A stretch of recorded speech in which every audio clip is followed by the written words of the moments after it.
താമര വിത്ത് മുളച്ചുണ്ടായ തയ്യ് നീളം കൂടിയോണ്ട് കുറച്ചും കൂടെ വലിപ്പമുള്ള പാത്രത്തിലേക്ക് ഇന്നലെ മാറ്റി സ്ഥാപിച്ചതാണ്. ഇന്ന് നോക്കുമ്പോൾ തമാശ അതിൻ്റെയും മേലേക്ക് എത്തി. അപ്പോൾ തൈ വെള്ളത്തിൻ്റെ മുകളിലെത്തി. അപ്പോൾ അതിൻ്റെ കാരണം വേറെ ഒന്നുമല്ല, സാധാരണ താമരയുടെ ഇലകൾ തണ്ട് പോലെ വന്നിട്ട് വെള്ളത്തിൻ്റെ മുകളിലേക്കാണ് നിൽക്കേണ്ടത്. ആമ്പലിൻ്റെ ഇല വെള്ളത്തിൻ്റെ ഉപരിതലത്തിലാണ് കിടക്കുക.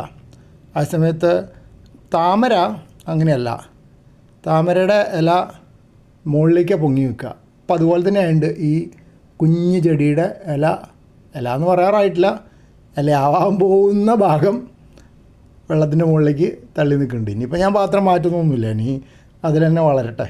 ഇവിടെ വേറെ വലിയ പാത്രങ്ങളൊന്നും നോക്കിയിട്ട് കണ്ടില്ല.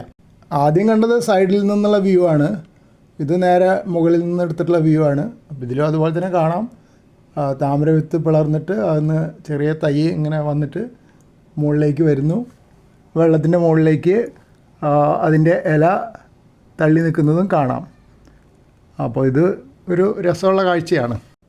ഇന്ന് നോക്കുമ്പോൾ കൂടുതൽ വലിപ്പത്തിലേക്ക് നീങ്ങുന്നുണ്ട്. ചെറിയൊരു ഇല വന്ന പോലെ ഉണ്ട്, കണ്ടില്ലേ? തണ്ടിൻ്റെ തലക്കിൽ ഒരു ചെറിയ ഇല വിടർന്നു വരുന്നുണ്ട്. അപ്പോൾ ഇതുവരെ ഉണ്ടായിരുന്ന ഒരു ചെറിയൊരു ഡബ്ബയിലായിരുന്നു. അപ്പോൾ അതിലിനി എന്തായാലും വളരാൻ പറ്റില്ല എന്ന് മനസ്സിലായി. വേഗം തന്നെ ഒരു വലിയൊരു പാത്രം, വലിയെന്ന് പറഞ്ഞാൽ അത്ര വലുതൊന്നുമല്ല, ഒരു 15-20 സെൻറ്റിമീറ്റർ നീളവും ഒരു 10 സെൻറ്റിമീറ്റർ വീതിയും ഏകദേശം ഒരു പക്ഷേ 20 സെൻറ്റിമീറ്ററോളം തന്നെ ഉയരമുള്ളൊരു ചെറിയ പാത്രമാണ്. ശരിക്കും പറഞ്ഞാൽ ബൂസ്റ്റിൻ്റെ റീഫിൽ പാക്കാണ്, അത് വാങ്ങുന്ന പാട്ടയാണ്. അപ്പോൾ അതിലിട്ട് മാറ്റിയിട്ടുണ്ട് വെള്ളത്തിലേക്ക്. ഓൺലൈനായിട്ട് പറഞ്ഞിരുന്നത് ദിവസവും വെള്ളം മാറ്റി കൊടുക്കണം എന്നായിരുന്നു മുളപ്പിക്കുന്ന സമയത്ത്. അതുകൊണ്ട് എല്ലാ ദിവസവും വെള്ളം മാറ്റാറുണ്ടായിരുന്നു. 4-ാം ദിവസം തന്നെ മുളച്ചിട്ടുണ്ട്. അപ്പോൾ ഇത് വലിയ സന്തോഷമായിട്ട് ഇങ്ങനെ നിരീക്ഷണം തുടരുന്നു. സൈഡിൽ നിന്നെടുത്തിട്ടുള്ള വ്യൂ ആണിത്.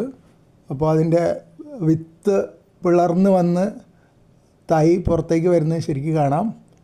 പിന്നെ മുകളിലേക്ക് അതിൻ്റെ തണ്ടിങ്ങനെ പോകുന്നു.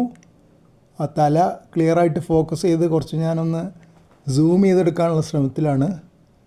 കാരണം ഇത് സൈഡിൽ നിന്നായതുകൊണ്ട് കുറച്ച് വെള്ളമുണ്ടല്ലോ ഇടയിൽ കൂടുതലായിട്ട്. അതാ ഇല നന്നായിട്ട് കാണുന്നുണ്ട്. ഇലയാണെന്ന് ഞാൻ വിചാരിക്കണു. ഫുള്ള് വിടർന്നു വന്നാലേ ഇലയാണെന്ന് അങ്ങോട്ട് പറയാൻ പറ്റുള്ളൂ. പിന്നെ താമരയുടെ ഇല നമ്മളെല്ലാവരും കണ്ടിട്ടുള്ളതാണല്ലോ, പിന്നെ നമുക്കതിൽ അത്ഭുതങ്ങളൊന്നും ഇല്ലല്ലോ. അപ്പോൾ എന്തായാലും ഇങ്ങനെ വളർന്നു വരുന്നത് അധികം പേരൊന്നും കണ്ടിട്ടുണ്ടാവില്ല. വിത്ത് മുളപ്പിച്ചിട്ടുള്ള അനുഭവം എനിക്ക് ആദ്യമായിട്ടാണ്. അപ്പോൾ തന്നെ മിക്കവാറും ആളുകൾക്കും അതുപോലെ ആദ്യമായിട്ടായിരിക്കും കാണുന്നത്. വീഡിയോ കണ്ടിട്ടുണ്ടാവാം. താമര വിത്തിന് മുള വന്നതായിട്ട് ഇന്നലെ പോസ്റ്റ് ചെയ്തിരുന്നല്ലോ. അപ്പോൾ ഇന്ന് നോക്കുമ്പോൾ അതാ മുള അങ്ങ് വളർന്നു വരുന്നുണ്ട്. നല്ല രസമുണ്ട് കാണാൻ. കണ്ടില്ലേ, നല്ല നീളമായി ഇപ്പോൾ മുളയ്ക്ക്. അപ്പോൾ ഉത്സാഹമായി. കുറേ കൂടെ താമര വിത്ത് ഇവിടെ ഇരിപ്പുണ്ട്. അപ്പോൾ അതിന് കുറച്ചെണ്ണം എടുത്തു. ഇതാ കണ്ടില്ലേ, കളർ കോഡഡ് ആണ്. എനിക്കറിഞ്ഞൂടെ ഏത് കളറാണ് അത് വരിക എന്നുള്ളത്. അപ്പോൾ 3 കളറുള്ള വിത്തുകൾ ഞാൻ എടുത്തു. ഒട്ടാകെ കുറേ വിത്തുണ്ട്, പക്ഷേ ഞാനത് മുഴുവനൊന്നും എടുക്കാൻ പോയില്ല. കാരണം ഇത് ഉരച്ചുണ്ടാക്കാൻ നല്ല പണിയല്ലേ. ഇനി ഉരച്ചിട്ട് കഴിഞ്ഞ ദിവസം ചെയ്തത് എങ്ങനെയാണെന്ന് വെച്ചാൽ ഉരച്ചിട്ട് ഇതിൻ്റെ കളറ് ഏകദേശം അപ്പോൾ ഈ കോട്ടിങ് പോയി, കളർ കോട്ടിങ് പോയി. ഞാൻ വല്ലാണ്ടൊന്നും ഉരച്ചില്ല, ആ കളറ് പോകുന്ന വരെ ഉരച്ചു. എന്നിട്ടാണ് വെള്ളത്തിലിട്ടത്. ഒരു 3-4 ദിവസം കൊണ്ട് മുളച്ചു തുടങ്ങി. അപ്പോൾ വളരെ സന്തോഷമായി. കാരണം ഇത് ഉരച്ചുണ്ടാക്കാനുള്ള പണി ഓർത്തിട്ടാണ് ഇതുവരെ മടി പിടിച്ചിരുന്നത്. പക്ഷേ ഉരച്ചുണ്ടാക്കിയ ഗുണമുണ്ടെന്ന് കണ്ടപ്പോൾ എന്തായാലും പരീക്ഷിക്കാൻ തീരുമാനിച്ചു. ഇന്ന് ഒരു 3 എണ്ണം കൂടെ ഉരച്ച് വെള്ളത്തിലിടാൻ പോവുകയാണ്. ബാക്കി അപ്ഡേറ്റ് പിന്നെ പോസ്റ്റ് ചെയ്യാം. താമര വിത്ത് മുളപ്പിക്കാൻ കഴിഞ്ഞ ജൂൺ മാസത്തിൽ ഞാനൊരു ശ്രമം നടത്തിയിരുന്നു. ഓൺലൈനായിട്ട് വാങ്ങിച്ച വിത്തുകളായിരുന്നു.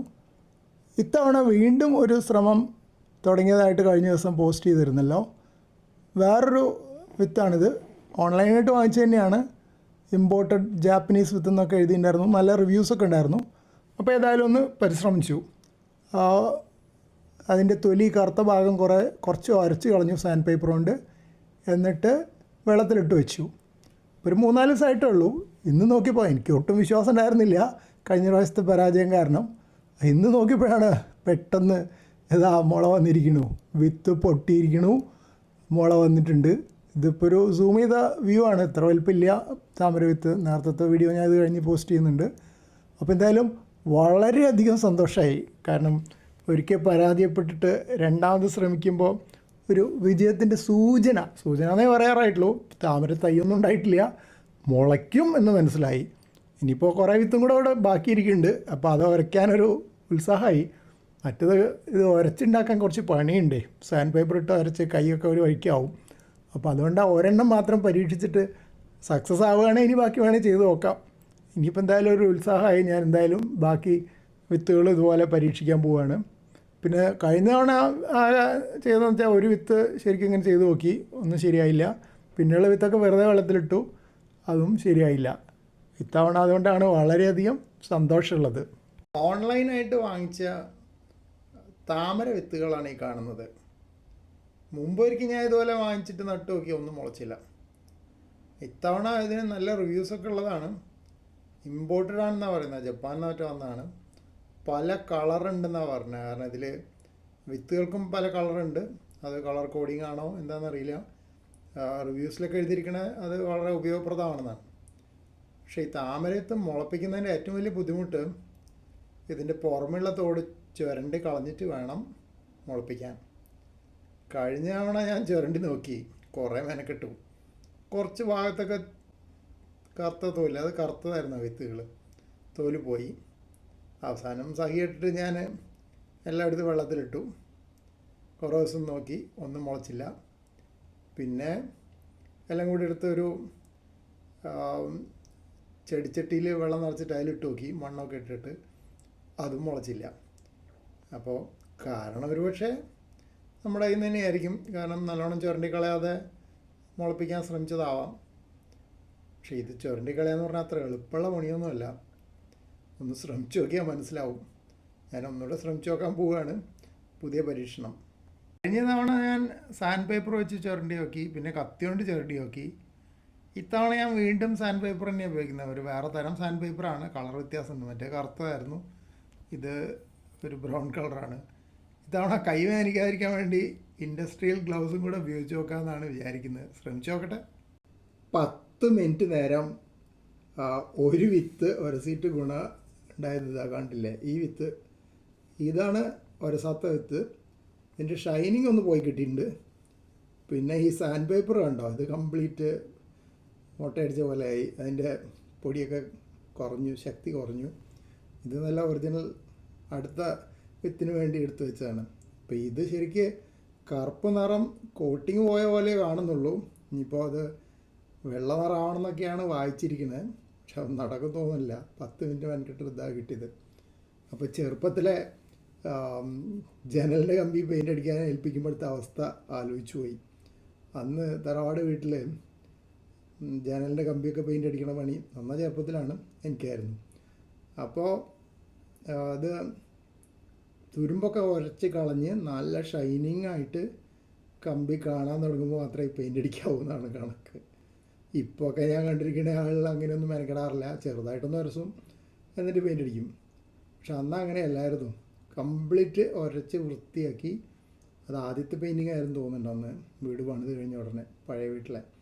അപ്പം കംപ്ലീറ്റ് നല്ല ഷൈനിങ്, നല്ല തിളക്കത്തിലാക്കി കഴിഞ്ഞിട്ടേ പെയിൻ്റ് അടിക്കുകയുള്ളൂ. എന്നാലും ആ പെയിൻറ്റ് നന്നായിട്ട് പിടിക്കുന്നതൊക്കെ പറയാം.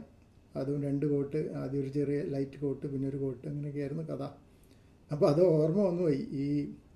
ഇത് 10 മിനിറ്റ് നേരം വരച്ചുണ്ടാക്കിയപ്പോൾ. എന്നിട്ട് തന്നെ എന്താ ഉണ്ടായിരിക്കണേ, ഒരു വിത്ത് കുറച്ച് അതിൻ്റെ മുകളിലുള്ള എന്തോ ഒരു കോട്ടിങ് പോയിട്ടുണ്ട്. ഇതാണ് പുതിയ വിത്ത്, ഇതാണ് വരച്ച വിത്ത്.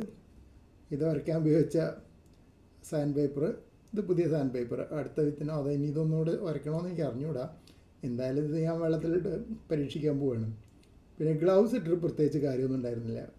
കാരണം ഇൻഡസ്ട്രിയൽ ഗ്ലൗസ് ഇട്ടപ്പോൾ ഇതിന് ഗ്രിപ്പ് കിട്ടുന്നില്ല. ഇത് വളരെ ചെറിയ സാധനമല്ലേ, അപ്പോൾ അതിന് വലിയ ഗ്രിപ്പൊന്നും കിട്ടുന്നില്ല. അവസാനം ഗ്ലൗസൊക്കെ ഊരിക്കളഞ്ഞ് സാധാരണ പോലെ തന്നെയാണ് വരച്ചത്.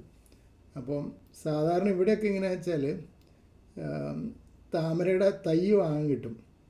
ഒരു തൈന് 1000 രൂപയാണ് ഒരുവിധം വലിപ്പമുള്ളതിന്. ചെറിയ തൈയാണെങ്കിൽ 500 രൂപയ്ക്ക് കിട്ടും. ഇപ്പം മനസ്സിലായി അതിൻ്റെ വില കൂടുന്നതിൻ്റെ കാരണം എന്താണെന്നുള്ളത്. ഞാൻ വിചാരിച്ചിരുന്നത് കുളത്തിലൊക്കെ ഉണ്ടാവുന്ന സാധനമല്ലേ, അപ്പോൾ വലിയ വില ഉണ്ടാവില്ല എന്നേ വിചാരിച്ചിരുന്നത്. അപ്പോൾ കാരണം മനസ്സിലായി.